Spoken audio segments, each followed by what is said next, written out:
Zdenek Zeman, a name that resonates with boldness, revolution, and unwavering conviction in the footballing world. Revered by purists and misunderstood by pragmatists, Zeman's career, both as a player and a manager, captures a story of passion and principle. Born in 1947 in Prague, Czechoslovakia, Zeman's journey is a compelling tale of a man whose tactical genius and uncompromising ideals reshaped the way the game was played and perceived. Zeman's early life unfolded in a football-loving family. While his uncle, Cesmir Vitspalek, enjoyed a respectable career as a player and later as a manager, Zeman's playing career was short-lived and relatively unremarkable. A move to Italy in the 1960s positioned him in a country where football was more than a sport. It was a religion. Zeman's managerial career began modestly in the 1970s, working with youth teams in Sicily. His deep knowledge of physical conditioning and obsession with tactics earned him praise early on, but it was his appointment at Licata in Serie C2 during the 1983-84 season that brought him into the limelight.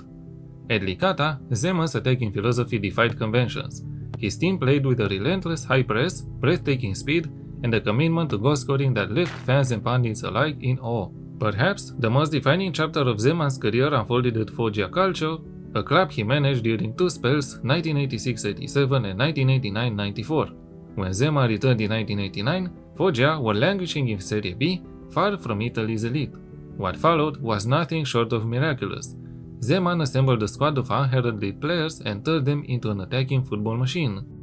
Employing his trademark 4-3-3 formation, his Foggia team dazzled with its high-tempo play, intricate passing, and fearless approach against bigger teams. In the 1990-91 season, Foggia secured promotion to Serie A. Dubbed Zemanlandia, the team became a fan favorite in Italy's top tier. Despite limited resources, Zeman's side held its own against Italy's giants, often outscoring them in thrilling matches. Though Foggia never won major silverware, his influence extended beyond the results. He revived the idea that football was an art form, and his teams were galleries of creativity, an idea which went head-to-head with the vigorous defensive approach the Italian football traditionally employed. Zeman's success at Foggia attracted the attention of bigger clubs.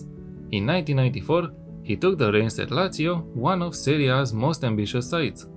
Of course, he implemented his attacking blueprint, transforming Lazio into one of the most entertaining teams in the league. Players such as Alessandro Nesta flourished under his guidance, and Lazio achieved back-to-back UEFA Cup qualifications. However, controversy began to shadow Zeman's career. His outspoken criticism of doping in football, particularly targeting Juventus, made him a polarizing figure. While his commitment to clean sport earned him his admirers, it also invited hostility from powerful figures within Italian football. In 1997, Zeman crossed the capital to manage Roma. With players like Francesco Totti and Cafu, Zeman's Roma embodied his footballing philosophy: audacious, attack-minded, and relentless. Although the team didn't clinch titles under his tenure, Totti credits Zeman with shaping him into a more complete player. The early 2000s marked a turbulent period for the manager. His outspoken nature and refusal to compromise often alienated him from top-tier clubs. After tries with Fenerbahce, Napoli, and Lecce, he found himself managing smaller teams, often in Serie B. Yet, his principles remained unshaken. And in 2012, Zeman achieved another milestone by guiding Pescara to promotion to Serie A.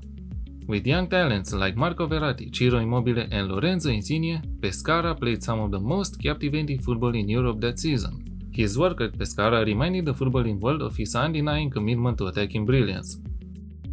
His teams typically embraced the 4-3-3 formation, emphasizing constant movement, quick transitions, and expansive attacking plays. The heart of Zeman's philosophy lies in relentless pressing and fluidity. His players are trained to focus on the verticality of play, moving the ball forward as quickly and efficiently as possible. This philosophy of moving forward at all costs often leads his teams to score prolifically, but it also exposes them to vulnerabilities in defense. The 4-3-3 formation allows his teams to exploit width effectively. Wingers are often deployed high up the pitch, stretching the opposition backline and creating pockets of space for midfield runners. Fullbacks play a pivotal role, darting forward to provide overlapping runs and deliver crosses into the box. Obviously, I chose a 4-3-3 setup in the game, with the sweeper keeper on defend duty. Support duty would also work. It's important for the goalkeeper to try and help his teammates pass the ball around the back. The back four is made of two wingbacks on support, a central defender on defend, and one on cover. The wingbacks are assigned a support duty to balance the defensive shape. In-game, With an attack duty, they would fly forward often. Desirable is Zdenek Zeman's tactic, not ideal in the match engine. The central defenders are split between defend and cover for the same reason. Playing with the high line often leaves the team exposed for counterattacks, and in the game, the counterattacks are often costly. Thus, I chose these two duty options to make sure at least one of the center backs is covering the back. The defensive midfielder position was assigned a deep line playmaker role on defend to balance the passing game with the defensive approach. This player will often dictate play. The two central midfielders are a central midfielder on support and a box-to-box midfielder. I chose these two roles to try and keep the tactic as close as possible to the 1990s-2000s era, but a mezzala on attack would also do the work instead of the CM on support. And up front, two inside forwards on attack and a complete forward on attack make up the rest of the formation. The inside forwards are crucial to the attacking philosophy, as they are brought in play by the midfielders or the striker and are the main goal threat. The striker was assigned a complete forward role on attack to emulate a combinative game with an attacking one. An advanced forward role would also work here, but it would make the three attackers break often from the rest of the team, which is not something we want. As mentality, I chose positive, but attacking would also work, if you are brave enough. In possession, fairly wide attacking width and play out of defense, shorter passing directness and a slightly higher tempo. These three options are meant to emulate the vertical play employed by the Czech manager.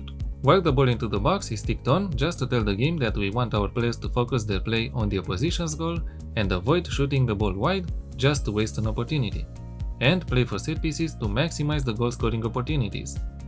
In transition, counter press, counter, and distribute the ball to the center backs. And out of possession, a high press and a higher defensive line, of course. And trigger press more often was employed. Mark tighter was added as player instructions for the three attackers. Using this tactic, we dominated in my Building a Nation save in Romania with FCSB. We won everything domestically and even qualified to the UEFA Champions League knockout playoff round.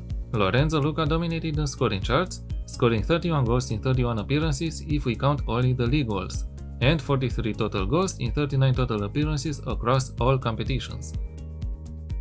Zdenek Zeman is the man that challenged the established playing style that dominated Italian football and created many underdog stories, employing a fluid and fun-to-watch football. Regardless of how his career progressed, in my opinion, he is one of the greatest managers to ever be part of the footballing world.